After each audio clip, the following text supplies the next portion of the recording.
Всем привет на моем канале. Видео про самый маленький мультитул Victorinox. Но, конечно, это не Spirit. Поскольку слово мультитул взято в кавычки, то здесь имеется в виду вещи, которые с натягом, с закосом под мультитул. Это вот такая вот маленькая деталька, запчасть от викториноксовских Swisscard. Ну, я думаю, мои продвинутые зрители должны знать, что это такое. Сейчас мы ее посмотрим покрупнее.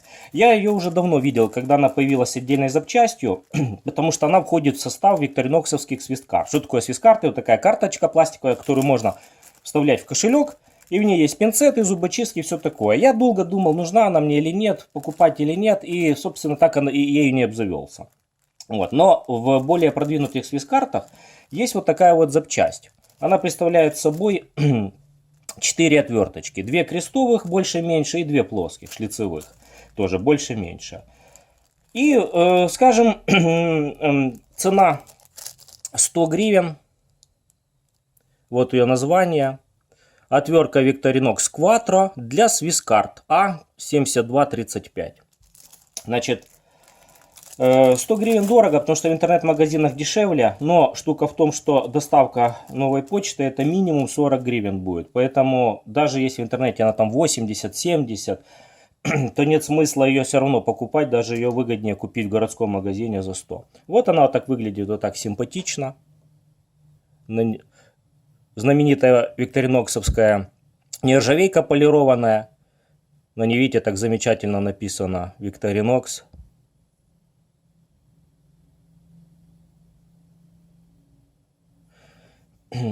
С обратной стороны абсолютно плоская. В каком плане знаменитая? То, что мы ее все знаем. На самом деле по качеству этот металл довольно-таки сомнительный, потому что отвертки викториноксовские, ну вот они грешат вот такими вот. Зазубренные, достаточно такие мягкие все-таки. Не совсем пластилин, конечно, но вот есть в этом. И заменить нельзя. Клепки, то есть понимаете, есть там фанаты викториноксов, прямо их хвалят. Тут хорошо все слажено, собрано, но сталь такая себе. Вот. Единственное преимущество, что не ржавеет. И часто на форумах зато Victorinox не ржавеет. Ну не ржавеет хорошо. А зато вот что происходит. Но еще раз повторю, что по сбалансированности это один из лучших мультитулов на сегодняшнем рынке. Потому что он... это, кстати, отдельная тема. У меня уже, кстати, неоднократно эти фигурируют. Давайте вернемся все-таки к вот этой вот детальке. Значит, еще раз повторю, она входит в состав Swisscard. Но сейчас, благодаря продвинутости интернет-магазина, все эти запчасти теперь отдельно продаются. И вот можно ее купить. Зачем она нужна? Суть в том, что она совсем мало весит. И объем ее, вот вы видите, какая тоненькая. Она весит, мои кухонные весы, у которых плюс-минус грамм, то есть показывают то 1, то 2, то бывает 0. То есть, по идее, она, я думаю, не больше 2 грамм весит. На вес она вообще ничего не весит. Грамм, понятно, что есть 2, я не думаю, что она даже 3 грамма весит. Вот. Ну, у кого вдруг есть такая вещь, и кто может идеально точно замерить ее вес, то, пожалуйста, можете написать в комментариях, чтобы знать абсолютно. Здесь есть ногтевой зацеп, но он нужен, когда ее со Swisscard вытаскивать. И в ней сделали такое вот отверстие, которое вот можно действительно использовать ее как автономную вещь. То есть на ключи повесить, на брелок и все. Значит, есть несколько версий, как ее можно использовать. Первое. Если у вас есть кошелек, вы можете ее просто положить в монетницу. И она там будет просто незаметна. Вот она будет среди монет. Помните, да, мой кошелек, который я показывал? Ну, могу с украинскими монетами сравнить. Вот это самая маленькая украинская монета, 10 копеек. Ну, вот вы видите, это... Она где-то, наверное, как 25 копеек. У меня, к сожалению, нету, я посмотрел. А это уже гривна. Она большая. То есть, как-то вот так. Но если по отверткам, то она может быть и как гривна. Но если по основной части, то как 25 копеек, я думаю. А по толщине вы видите вообще. Вот она с монетой. Или с 10 копейками, давайте сравним. Она тоньше 10 копеек. Тоньше. Вот. То есть можно просто в монетнице, как одна из монет. Есть другой момент. Например, вот в этом кошельке. У меня, помните, был этот махонький кошелек, который очень вместительный. Я его долго искал, такую версию. Вот в современных кошельках есть отсеки под сим-карты. И вот эту штуку можно ложить вот сюда, например, в эти отсеки под сим-карты. И она там не потеряется никуда, она не денется, она довольно плотно лежит. Плюс еще придавливается, то есть... С монетницей хуже, потому что бывает монетницу можно перевернуть или доставая одну монету можно там захватывать. Единственное, что ее отсюда не очень удобно доставать. Вот. Но я не думаю, что это вещь, которая нужна каждый день для доставания. Вот, вот такие вот использования. Ну, теперь что ее по конструктиву. 4 отвертки, 2 крестовых, видите, одна больше, другая меньше, и 2 плоских. Широкая такая и маленькая. Плюс плоские отвертки имеют вот такую вот типа ступеньки. Вот, их удобно использовать как какую-то поддевалку или ковырялку. Значит, ну, например, вот мы хотим, игрушка детская, это для меня сейчас, как вы уже поняли, по-моему, в последнем видео, актуальная тема. Вот нам надо заменить батарейки. Вот, берем вот эту штучку, если у вас там мультитулы где-то, отвертки недалеко, а эта вещь у вас может быть прям совсем, даже, скажем, на улице у вас может быть кошелек с собой. Вот мы вывинтили этот винт. Нет, еще не до конца. Доделаем эксперимент. Все. Есть. Отсек поднимается. Батарейки можно менять. И обратная последовательность уже выполним полностью. То есть это малая отвертка, которая предназначена, вы видите, для... Сейчас винт ровно не встал.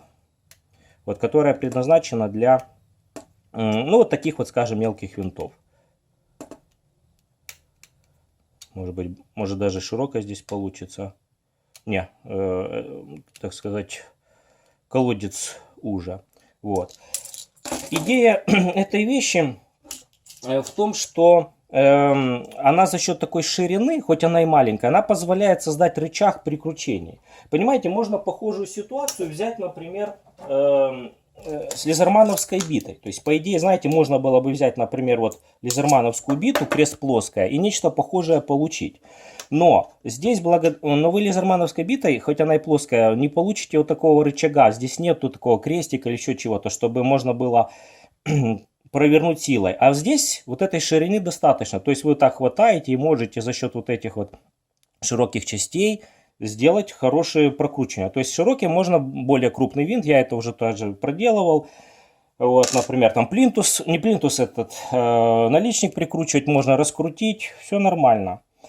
И еще, кстати, ну и плоские, то есть можно, например, использовать их в очках. Например, вот очки моей жены. Вот у них такие винты плоские. Вот мы можем подкручивать и раскручивать. То есть, как бы тоже такая полезная вещь.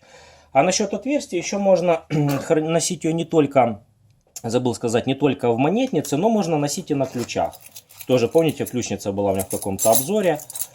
Но единственное, что, конечно, придется использовать карабин. Это, кстати, тоже викториноксовский карабин. Почему? Потому что если вы ее оденете просто на кольцо, то снимать ее это целая проблема. А так оно висит. Но если у вас есть уже карабин для чего-то, или там несколько вещей на нем может, одна из этих вещей может быть. Раз, сняли с карабина, поработали. Можно, конечно, используя и всю ключницу, то есть повесить непосредственно на кольцо, вот так всей ключницей крутить, если понадобится. Тогда можно и без карабина это делать. Вот. В общем, такие варианты. То есть можно в монетницу, можно там в специальный отсек маленький. Да даже если у вас нет отсека для сим-карт, я думаю, можно в любой отсек для пластиковых карт. Но здесь у меня вот такие широкие. При сдавливании она не вылетит. Вот. То есть там либо там хранить. Вот такая занятная вещь.